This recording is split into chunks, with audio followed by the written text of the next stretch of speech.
differences, there's also a whole lot of cosmetic changes. While some levels like Foundry and Canada remain quite faithful to their original renditions, only of course with a brand new coat of paint to bring the game up to modern visual fidelity standards, levels like Suburbia and Airport have a bit of a new spin on them, with Suburbia now being set during Halloween and making the haunted house area seem a bit more fitting. And Airport is now set during the middle of the night, which gives it a bit of a different feel to the bright version seen in the original.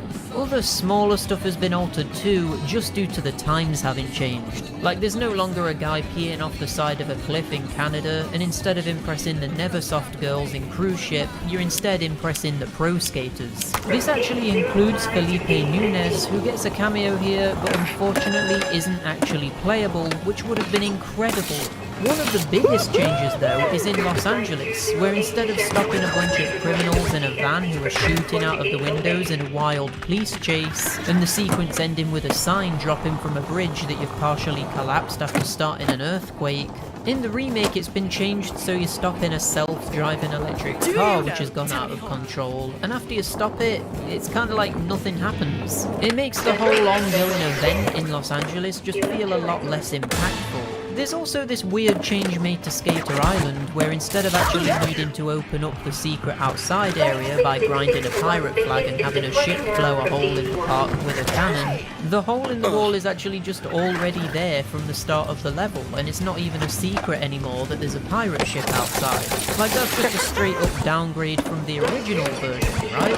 There is a little SpongeBob SquarePants hidden area here if you jump into the water at the right angle, but this feels really out of place because it's such a small area and you don't unlock anything for going through it. Like if they went to the trouble of adding this, why not make SpongeBob a secret skater that you unlock by finding this area? You could have also have unlocked some SpongeBob music or something too, which would have been pretty funny. Just imagine skating around a Tony Hawk game to sweet victory and think about what they've taken from us. But at the end of the day, outside of a few minor things, the Pro Skater 3 side of the game does live up to the original. It might not surpass it, but it is a decent way of experiencing it. But now the question is, what about the Pro Skater 4 side of things?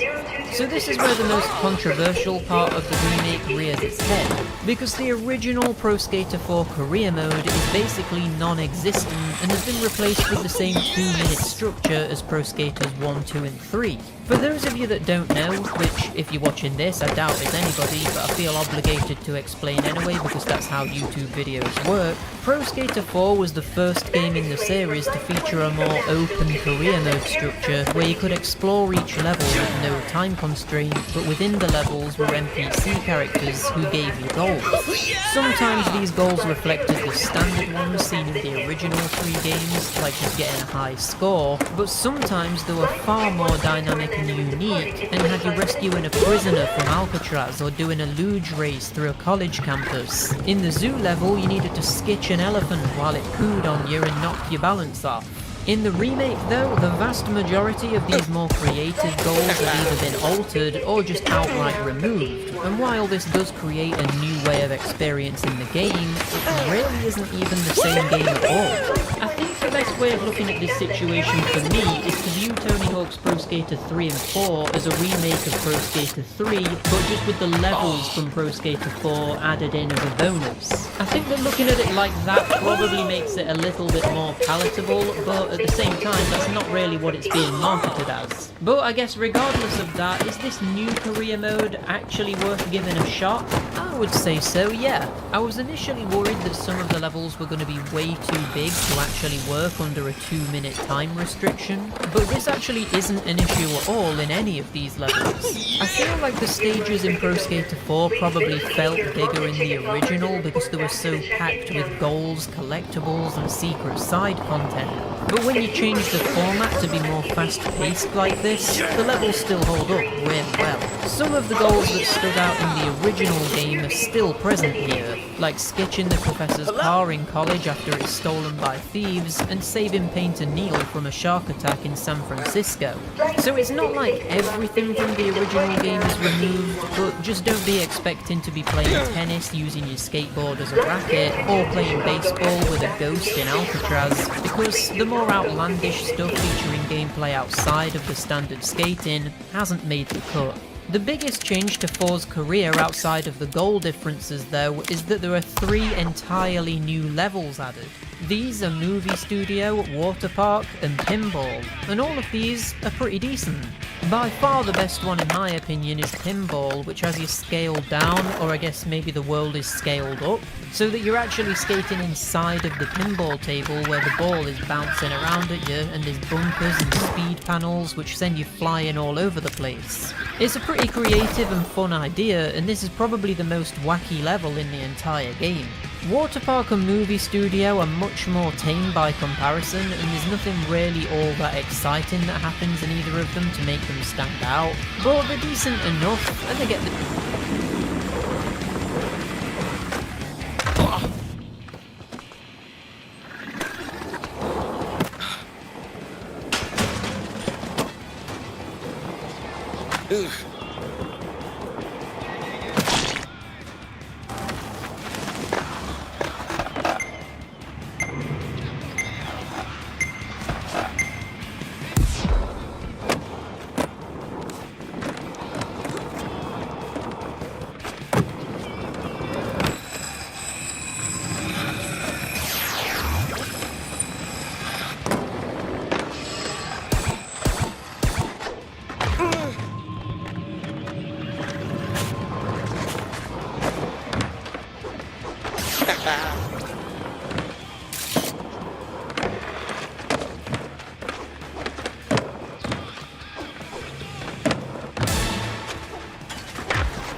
Yes!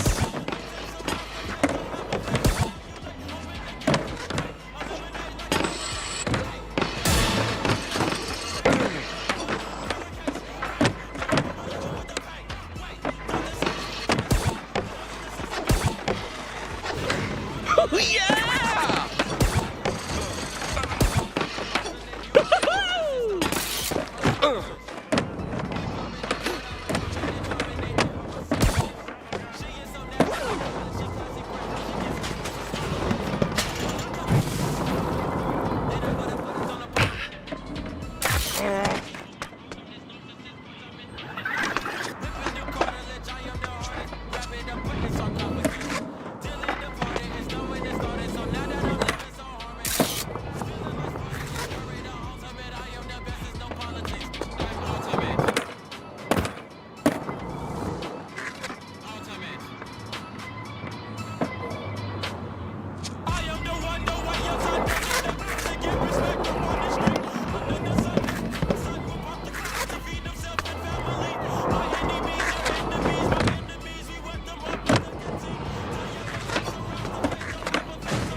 Yeah!